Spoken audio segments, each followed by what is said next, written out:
Oi, gente! Vamos começar mais um DR, dando continuidade aí à nossa série Aprendendo com os Casais da Bíblia. Fique ligadinho aí para você descobrir qual que é o casal que a gente vai aprender com eles hoje.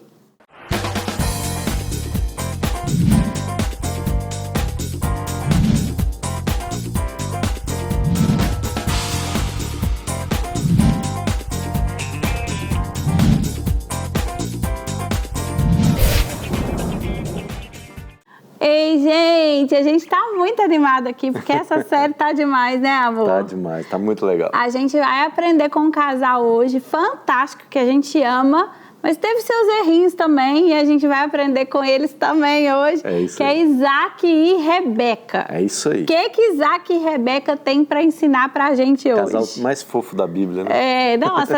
Gente, vou contar pra vocês assim, só pra nós, né? Quando eu era adolescente, eu fui num acampamento e aí o meu quarto, né? Aquele quarto só de moças, doidas pra casar, a gente adolescente ainda, mas já ficava sonhando com essas coisas. A gente colocou assim o nome do nosso quarto, Rebecas.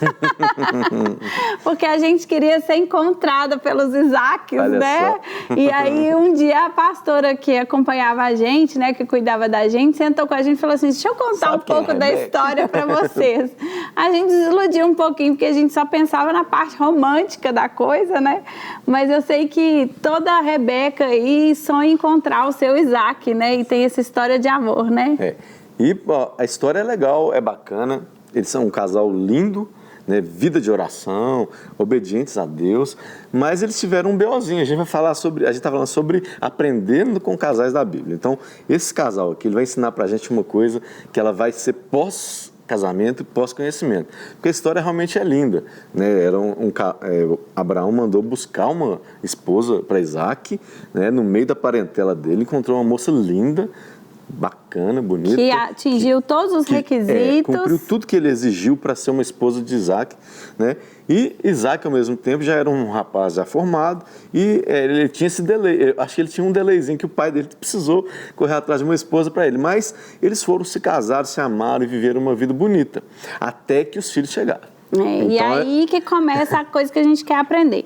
Tem muito casamento, né? Muito relacionamento que é legal no namoro, no noivado, no início do casamento, que é uma bênção. Muitos casais que a gente acompanha, que a gente vê toda a história bonita, mas que a coisa começa a desandar quando tem filho. Quem aí já ouviu uma história dessa, né? Levanta a mão aí no celular. Não levanta não, que pode dar confusão aí, né?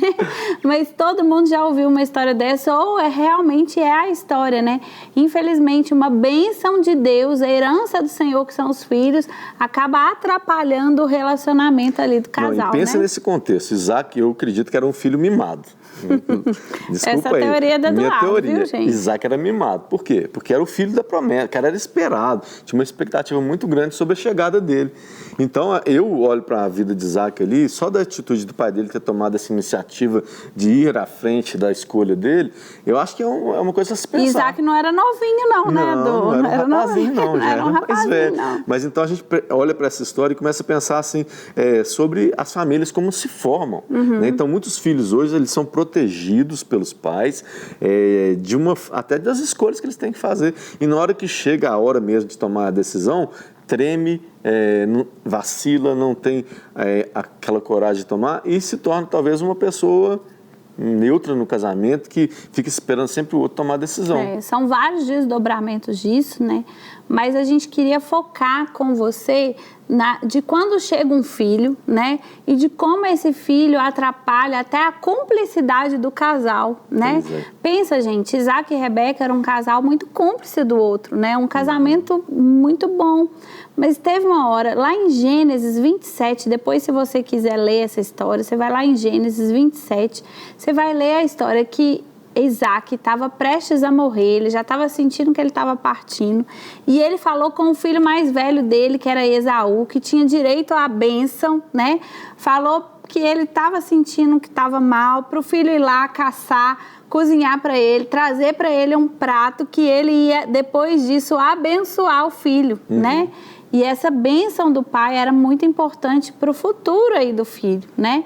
E aí, então... Aí entra a Rebeca. Aí entra a Rebeca, que ouviu isso e foi lá e falou para Jacó sobre o que o pai tinha falado com Esaú e falou com Jacó, que era o filho mais novo, né? Para se antecipar e enganar o pai, fingir que era Esaú e ele receber a bênção.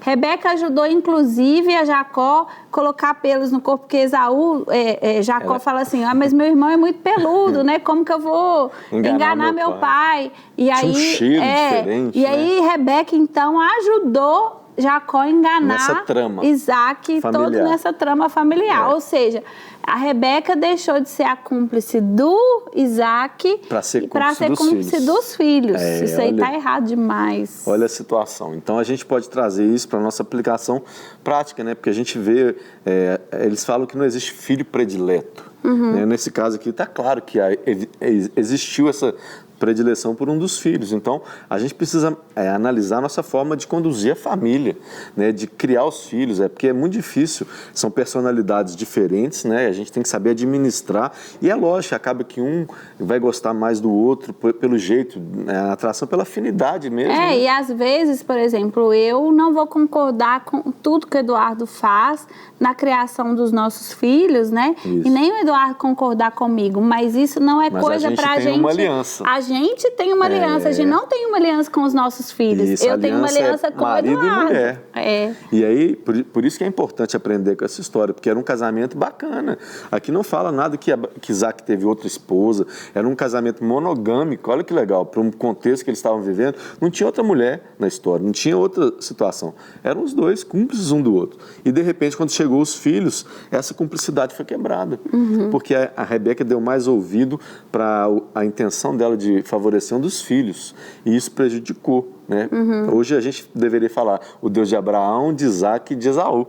Hoje a gente fala o Deus de Abraão, de Isaac e de Jacó. É claro que isso tudo entra a soberania de Deus. A gente não está falando aqui de aspectos teológicos, né, dessa história, porque a gente sabe que isso mostra a misericórdia de Deus sempre vai existir, né? De colocar um trapaceiro e ser a pessoa, né, que vinha a descendência de Jesus através dele. Então, assim, gente, a gente não está entrando nesse meio teológico. Talvez seja até para mostrar como Deus usa a gente apesar da gente, né? A gente só quer que você foque nessa questão aqui do relacionamento, né?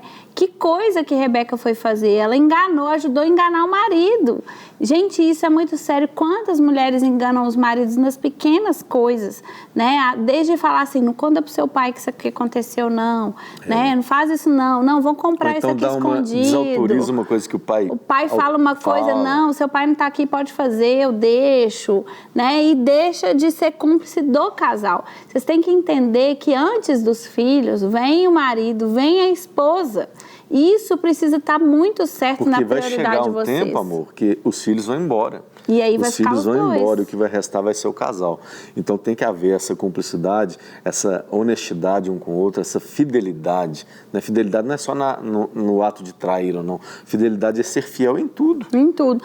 E o povo inverte a prioridade, porque o certo é Deus, aí vem o marido ou a esposa e depois os filhos. Isso. Só que quando os filhos nascem, tem gente que coloca assim, até acima de Deus os filhos, né? Isso. Mas quando não coloca acima de Deus, coloca Deus, aí filhos e marido. Gente, está errado. Tá errado. Não pode inverter essa prioridade. Essa prioridade é bênção de Deus na sua vida. Você tem que entender, porque vai chegar uma hora que os filhos vão embora, vão viver a vida, vão construir, porque é para isso que os pais servem, para realmente...